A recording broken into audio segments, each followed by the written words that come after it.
Subbareddy college లో మా chairman గారు మాకు చాలా స్వచ్ఛమైనటువంటి విద్యను అందిస్తూ ఇంత గొప్పగా మమ్మల్ని తీర్చిదిద్దినటువంటి సుబ్బారెడ్డి గారికి ఇంకొకసారి ధన్యవాదాలు.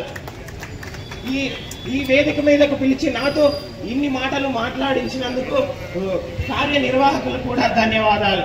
నా నమస్కారం. Thank you very much Venkateswara Reddy. Thank you very much.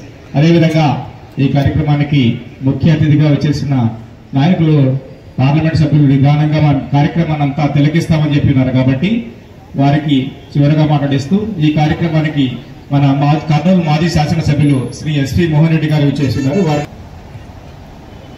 వేదిక మీద ఉన్నటువంటి గౌరవ అతిథులు, ముందుగా నరసింహారెడ్డి సేవా సమితి అధ్యక్షులు విజయమోహన్ రెడ్డి గారికి, అలాగే గౌరవ అధ్యక్షులు కె సుబ్బారెడ్డి గారికి, వెంకటరామరెడ్డి గారికి, గౌరవ పార్లమెంట్ సభ్యులు నాగరాజు గారికి, గౌరవ పార్లమెంట్ సభ్యురాలు బైరెడ్డి శబరి గారికి, గౌరవ శాసనసభ్యులు శ్రీ చిరుతమ్మ గారికి, స్థానిక కార్పొరేటర్ కేవీ పద్మలత గారికి, ఇంకా వేదిక మీద ఉన్నటువంటి ఇతర పెద్దలందరికీ, ఈ కార్యక్రమానికి వచ్చేసినటువంటి ఏ క్యాంపు పెద్దలకు, మిగతా కార్పొరేటర్లకు అందరికీ కూడా నమస్కారం.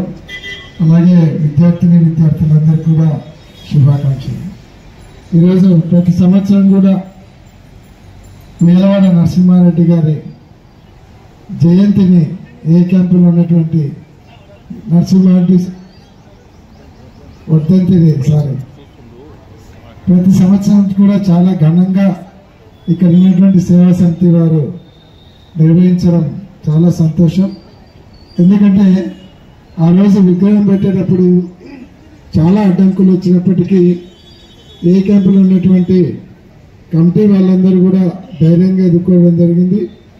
ఆఖరికి విగ్రహం పెట్టిన తర్వాత కూడా అప్పట్లో ఉన్నటువంటి కమిషనర్ గారు, ఆమె ఐఏఎస్ ఆఫీసర్ లేడీ ప్రశాంతి గారు, విగ్రహాన్ని తీసేయాలి అని మున్సిపాలిటీ వాళ్ళని కూడా పంపించడం జరిగింది. విగ్రహాన్ని తీసేయడానికి మున్సిపాలిటీ పంపిస్తే వాళ్ళని బెదిరించి వెనక్కి పంపించి ఆ విగ్రహము నిలబెట్టే కార్యక్రమంలో ఆ రోజు ఉన్నటువంటి కలెక్టర్ గారు సత్యనారాయణ గారు కూడా సహకరించారు ఆ రోజు. తర్వాత అదే సంవత్సరమే అధికారికంగా మేలవాడ నరసింహారెడ్డి గారి కార్యక్రమాలన్నీ కూడా జరపాలనేది జీవో రావడం కూడా జరిగింది.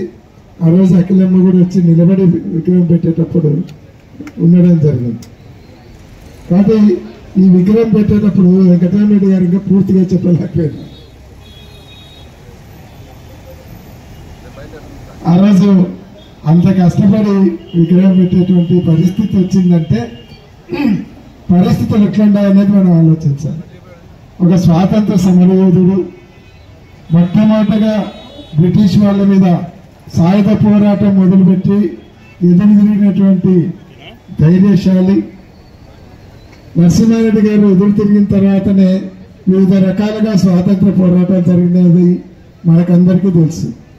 కాబట్టి మొట్టమొదట సాయుధ పోరాటం మొదలుపెట్టినటువంటి మన కర్నూలు జిల్లా వాసి నరసింహారెడ్డి గారి విగ్రహాన్ని అంత కష్టపడాలంటే పరిస్థితులు ఎట్లా వస్తున్నాయనేది ఆ రోజు పర్మిషన్ ఉండాలి, అది ఉండాలి, ఇది ఉండాలి. కానీ ఈరోజు నరసింహారెడ్డి గారి కార్యక్రమం అధికారికంగా జరపడం నిజంగా రాష్ట్ర ప్రభుత్వానికి ధన్యవాదాలు తెలియజేయాలి. అంతేకాకుండా ఇక్కడ ఉన్నటువంటి వాళ్ళందరూ కూడా ఇందాక మాంటిసరీ స్కూల్ పిల్లలు నరసింహారెడ్డి గారి జీవిత చరిత్ర వాళ్ళు నాట్య రూపంలో చాలా చక్కగా చేసినారు.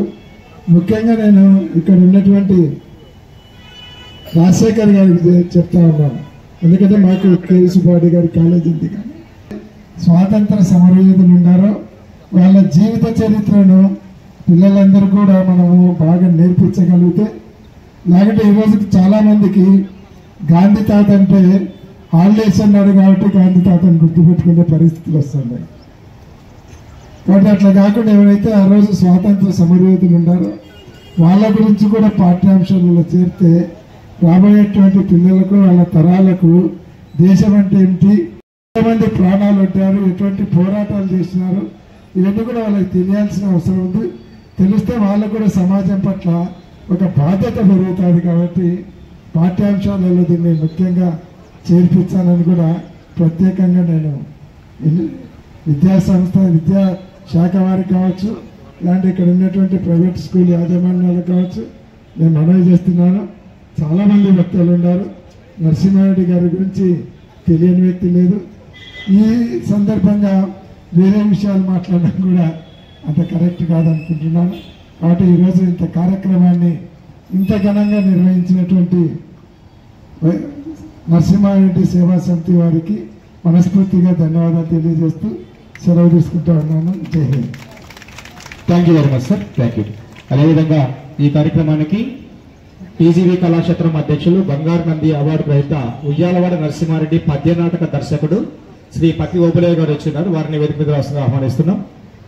అదేవిధంగా ఈ కార్యక్రమానికి మేడం గారు వెళ్లాలని చెప్పి ఉన్నారు.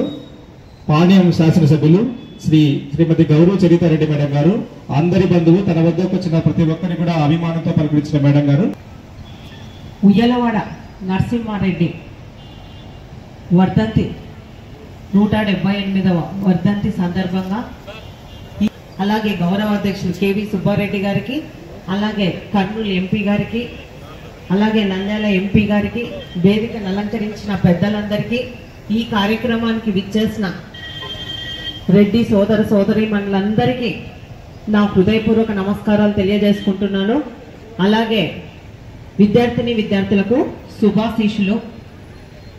రేనాటి సూర్యుడు బ్రిటిష్ పాలనలో మనకు స్వాతంత్రం తీసుకొని రావడానికి ఆయన చేసిన సేవలు మరువరాంది. సాహస వీరుడు ఆయన. మనకందరికీ తెలుసు, స్వాతంత్రోద్యమము స్టార్ట్ కాకముందే ఈయన బ్రిటిష్ వారిని ఎదిరించిన మహోన్నత నేత. మన రాయలసీమ వాళ్ళు కావడం, మన కర్నూలు జిల్లాలో పుట్టడం మనం చేసుకున్న అదృష్టంగా నేను భావిస్తా ఉన్నా.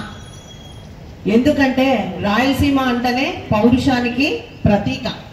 అటువంటి రెడ్డి కులంలో పుట్టి బ్రిటిష్ వారిని పారదోలడానికి, అంటే సిపాయిల తిరుగుబాటుకు అంటే ముందే ఉద్యమం చేసిన నేత ఉయ్యాలవాడ నరసింహారెడ్డి గారు. ఆయన స్ఫూర్తిగా తీసుకొని ఆ రోజు అల్లూరి సీతారామరాజు కూడా ఆయన బాటల్లోనే నడవడం జరిగింది. ముఖ్యంగా ఇంకొకటి ఏమంటే, ఉయ్యాలవాడ నరసింహారెడ్డి గారు ఆయన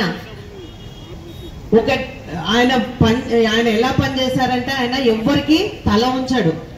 ఎదుటి వాళ్ళని, శత్రువులను ధీరోత్తంగా పోరాడిన వీరుడు. అటువంటి అతన్ని ఒక విశ్వాసఘాతకుడు తన వద్ద ఉన్న వాళ్ళే బ్రిటిష్ వాళ్ళకి సమాచారం అందించి ఆయన తినే ఆహారంలో మత్తు కల్పించి ఆయనను పట్టించడం జరిగింది.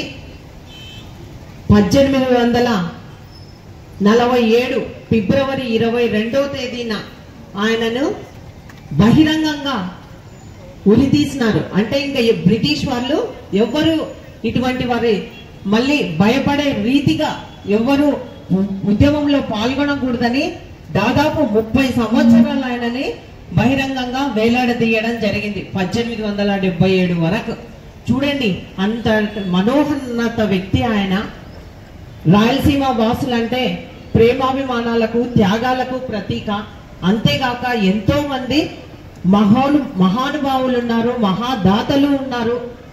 అటువంటి వారిలో మనము ఉయ్యాలవాడ నరసింహారెడ్డి గారు ఒకరు. ఆయన చేసిన సేవలను ఆయనను స్ఫూర్తిగా తీసుకొని ఒకటో వంతైనా మనం చేస్తే ఎంతో సేవ చేసిన వాళ్ళం అవుతాం.